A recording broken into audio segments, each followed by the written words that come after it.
The Arizona Diamondbacks did make one final move to close out the season and bolster their offense. They traded for Mike Morse, who had been having a kind of rough year with the San Francisco Giants, and we gave up a couple of mid-tier prospects who weren't performing so well for us. We did give up a left-handed pitching prospect too in this deal for Mike Morse.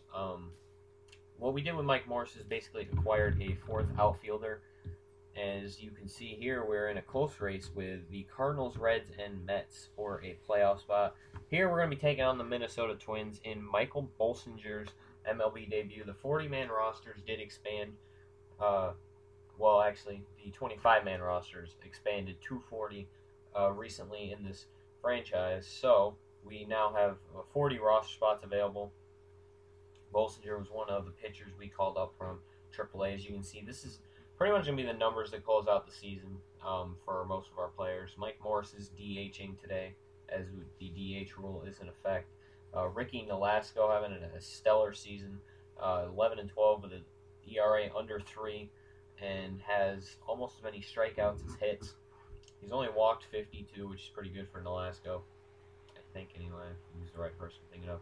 Anyway, first pitch of the game. JB Shuck drives this deep to right field, and it is over the wall and gone. A leadoff home run on the first pitch by JB Shuck, who's been playing absolutely outstanding for us ever since we acquired him in a trade with the Los Angeles Angels for Martin Prado.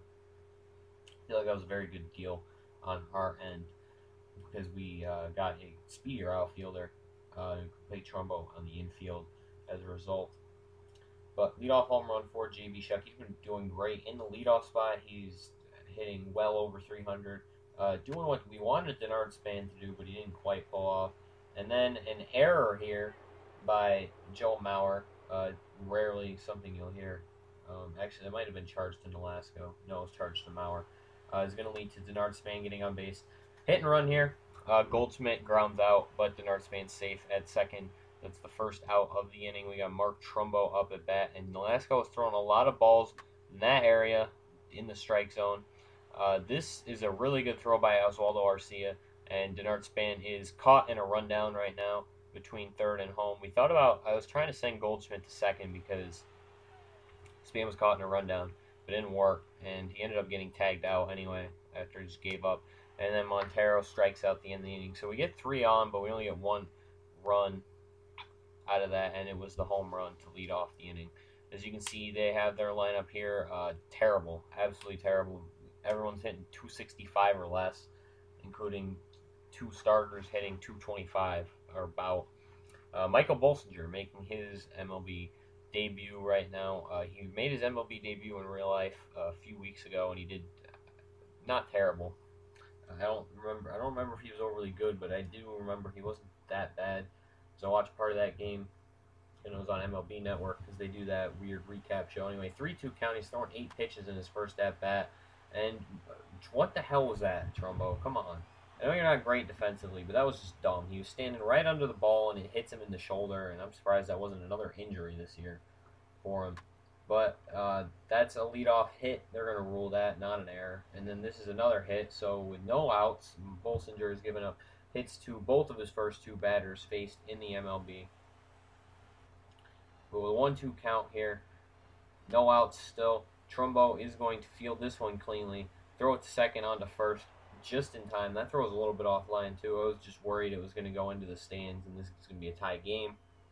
0-1 count later in the inning, and we're going to do sweet contact. Trumbo barely gets to that in time, and he just barely makes the throw. So probably should have been a tie game, but it wasn't. Chris Owings here in the second inning with 1 out, a 3-2 count, and he's going to take a walk on a wild pitch. And he probably honestly would have made it to the base even if he had struck out there.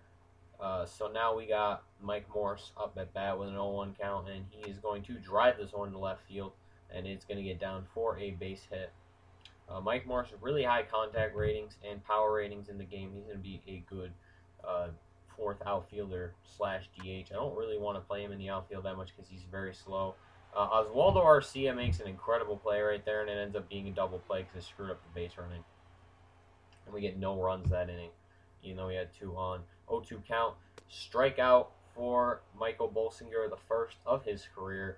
They don't get the animation because it was a strikeout to end the inning. But 1-2 count now. Nolasco throws the pitch to Shuck, and this one is driven into right center field, but that's going to die out at the wall. It's another home run, or at least a double off the wall. Showing some power, which is not something he's known for. Very low power ratings in this game. It's like 20s or 30s, and his contact's in like the 80s. So anyway, Goldschmidt gets on here with a line drive up the middle, I guess you'd call it, but it doesn't matter because he gets caught stealing here. It was a really weird animation at the time. Paul Goldschmidt, decent base running threat in real life, just doesn't translate in this game exactly, as it never really does in MLB The Show. It's really more indicative of your speed than your actual steal ability, even though this year it's been really strange the way base stealing works. Anyway, attempted a double play here, doesn't work. Goes down as a fielder's choice, but we do get the lead runner out, and then I believe Aaron Hicks, no, it's not Aaron Hicks, but whoever it was gunned down by Miguel Montero trying to steal second. I don't think Miguel Montero's given up a stolen base yet in this franchise. In any of the games I've showed, might be wrong on that, but Nava fields this in right field off a hop. Couldn't get to it quite in time, but it doesn't matter at all because Owings ends up throwing this one to first, and it'll end the inning. So we're doing really good. Our defense is doing pretty good. Bolsinger's doing pretty good through 3 innings. Hasn't given up a whole lot, or hasn't gotten into a whole lot of trouble. Nolasco fields this one and throws it right over the head of Joe Mauer, and so we're going to have a runner on base here to start out the 4th inning. I believe it was to start out the 4th inning anyway, and then a grounder up the first base line. Mauer goes for the out at second, which was probably the smart thing to do because I think it was whoever was on base was slow as shit. So, quite frankly, but they get a force at second, which will end the inning. Pedro Florimon throws it to second. Strikeout for Bolsinger here, his second of the game. Not a huge K guy, but he got the job done there. Morris, of course, strikes out. Nolasco hasn't gotten a lot of strikeouts today, but he's thrown a lot of strikes. Shuck strikes out here on the slider, nasty slider. He's very disappointed about that. Bolster here, 3-2 count in the 5th inning, and that one goes in the dirt. Wild, well, not really a wild pitch, but it's a walk anyway. Doesn't matter if it's a wild pitch or not. He's on base. 0-0 count, next guy. Immediately the next pitch is going to ground into a double play. Short to second to first. And so that's going to end the inning. Going into the top of the 6th here, and we are going to have a pop-up. So we didn't get anything going that inning. Here's your 6th inning recap. Shuck 1 for 3 with that leadoff home run, which has been the deciding factor so far. Bolsinger, 6 innings, 3 hits, 2 Ks and a walk. That's pretty good performance out of someone who's never played in the MLB before. Very solid. Hasn't given up a run yet, which is really good. Top of the 7th inning, Nolasco is still in the game, and he is going to walk this batter. So Gardenhire is going to take him out after he allows the base runner. It's going to be the end of Nolasco's. He had a pretty good game. He only threw like 66 pitches, but I was really impatient this game, which is weird. Because normally I have a pretty good batter's eye, but it just hasn't been working so well lately. Anthony Swarzwiak comes in, doing great out of the bullpen this season at a 3.89 ERA, but he's going to throw a wild pitch immediately. That was so, like, off base, like, it was not even funny. So Nava advances to 3rd, and then we are going to get a hit here, and it takes forever for Oswaldo Arcia to throw it in, and then the relay throw is not in time. So we're up 2-0 now after, I believe, Daniel Nava scores. Anyway, here, they get a runner on. They don't get a runner on. Excuse me. He grounds to short. Goldschmidt will get the out at first. And a 1-1 count. Former Diamondback Jason Kugel is going to give this one a ride out to right field, and it's gone up in the stands. A home run for Jason Kugel, the man who played very poorly when he was on the Arizona Diamondbacks last season. More of a DH type player anyway. He does have a very strong arm, but he's not anything special in the field. It's kind of how I feel about Cody Ross.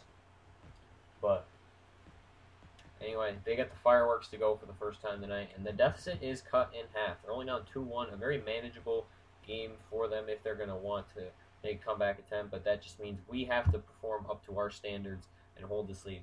Caleb Thielbar, another great bullpen piece this season for the Twins in this franchise, is going to come in the game and give up a leadoff base hit on only the second pitch he threw. So we have a runner on with 1 out, and this is going to be a fly out straight to center field, almost at the warning track. Not quite enough, though. Aaron Hicks is going to get that into the cutoff man. And we are going to have 2 outs now for Paul Goldschmidt. 0-1 count. He's going to drive this one to deep left center field, but it's going to die out almost at the warning track. He should take advantage of getting to play in a smaller ballpark for once. You know, normally he's got to play at Chase Field. It's freaking gigantic. He doesn't get to hit a lot of home runs at home. A great defensive play by J.B. Shuck to end the inning. And we're going to go, or not to end the inning, gets second out in the 8th. We're in the top of the 9th inning, and that's going to be a strikeout looking by Nava. I wasn't even paying attention when that happened. But they're going to the bottom of the 9th. They didn't get anything going. Got 2 outs, and this is going to be a deep fly out. Very scary at first. But Bolsinger, in his MLB debut, goes 9 innings and gives up only 1 run on the home run by Jason Kugel. Very solid performance. He only got 2 Ks, but that's not a huge deal. He ended up getting one, only gave up 1 run in his debut. His career ERA is 1. So I think he'll be okay with that. Anyway, that's going to wrap it up for me. Next episode is going to tell you guys whether or not we got into the playoffs, and then it'll be probably the last regular season gameplay for the franchise season 1 until we get into the playoffs. Do a stat update as another episode 2.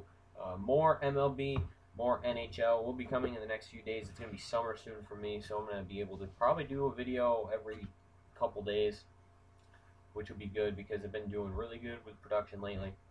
That's going to do it. Winning pitcher, Bolsinger. Losing pitcher, Ricky Nolasco. Bolsinger, I believe, was player of the game. That's going to wrap it up for me. I'll see you guys later.